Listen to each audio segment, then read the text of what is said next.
Vamos mergulhar hoje num conflito muito intenso pela terra no norte de Minas Gerais. É uma região onde o mesmo chão guarda dois valores, duas visões de mundo que são completamente diferentes e que não conseguem conviver. Olha, para a gente entender esse conflito, a gente precisa olhar para essas duas formas de enxergar a mesma terra.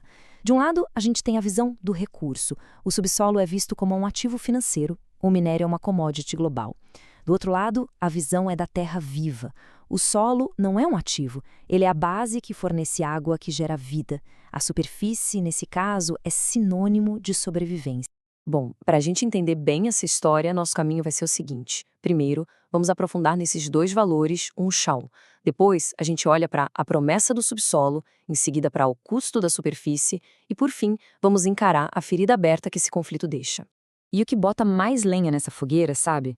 É que, por lei, o Estado separou as coisas. A propriedade do subsolo é uma e a da superfície é outra. Isso cria, na prática, duas realidades que disputam o mesmo espaço. Para a gente conseguir visualizar melhor quem está nessa disputa, podemos pensar em três, digamos, personagens ou agentes. Primeiro, o projeto minerário, chamado aqui de meio-rede, que é a grande empresa com sua lógica global. Depois, a resistência geraizeira, o meio-campo, que são as comunidades tradicionais vivendo daquela terra. E, por último, tem o meio-fluxo, que é a vítima silenciosa de tudo isso, o aquífero, a água que corre debaixo da terra. Agora, vamos olhar para o primeiro lado dessa história, do grande projeto de mineração. A lógica dele é global, focada em desenvolvimento e, claro, em lucro. É uma frase forte, né? O que ela quer dizer é que, na lógica do mercado global, tudo aquilo que faz um lugar ser único, a cultura local, a história, o ecossistema, não é visto como uma riqueza. Pelo contrário, é um problema, um passivo que atrapalha o processo de extração. E como que essa visão se apresenta? Bom, ela vem com uma voz bem técnica, né? Com promessas de crescimento do PIB, de geração de empregos, de segurança para os investimentos e sempre com o argumento da importância dos chamados minerais estratégicos para o mercado mundial. É o discurso da eficiência. Então, nessa perspectiva, o norte de Minas vira um mapa do tesouro, sabe? Uma fronteira cheia de recursos só esperando para virar capital. Um território mapeado não pelas vidas que existem ali, mas pela eficiência da extração. Ok, a gente viu a promessa, mas agora a coisa muda de figura. A gente vai sair da promessa do subsolo para olhar o preço que a superfície paga por isso. É aqui que a gente ouve o grito de quem vive na terra e o silêncio da água que desaparece. É aqui que a gente encontra a resistência das comunidades geraizeiras.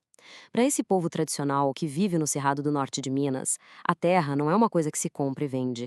É a base de tudo, da cultura, da identidade, da própria sobrevivência. É uma relação que vem de gerações.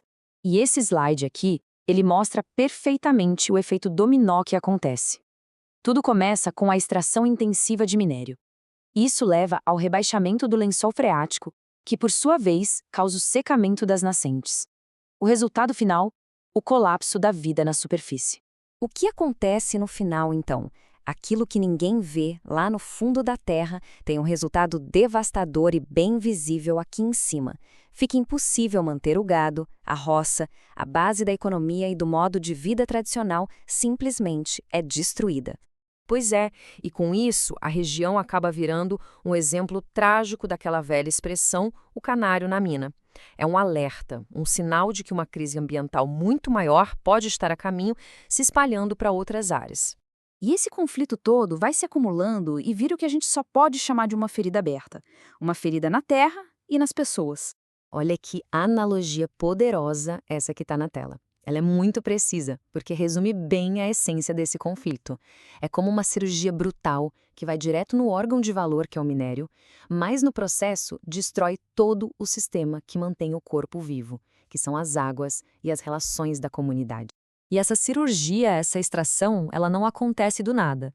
Ela vem junto com a intensificação dos conflitos por terra, com a grilagem, muitas vezes usando a própria estrutura do Estado para legalizar o cercamento de terras que sempre foram de uso comum. E é no meio dessa luta contra a perda de tudo que surge a resiliência para continuar existindo. E aqui tem um ponto que é crucial. Os cálculos econômicos que justificam esses projetos, que falam em lucro, em PIB, em empregos, eles quase sempre deixam uma parte da conta de fora. são os chamados custos externalizados. O custo para repor o solo e a água, o custo da desertificação, dos conflitos sociais. Isso não entra na planilha de lucros. E é importante entender, não estamos falando de um problema passageiro. O que a mineração faz é acelerar, e muito, um processo de desertificação, de transformar a terra em deserto, de uma forma que talvez não tenha mais volta. E tudo isso nos leva a uma última pergunta. Uma pergunta que fica no ar e que vai muito além do norte de Minas. Quando a luta pela terra, pela água, pela própria existência é constante e desgastante, o que acontece com a saúde mental das pessoas?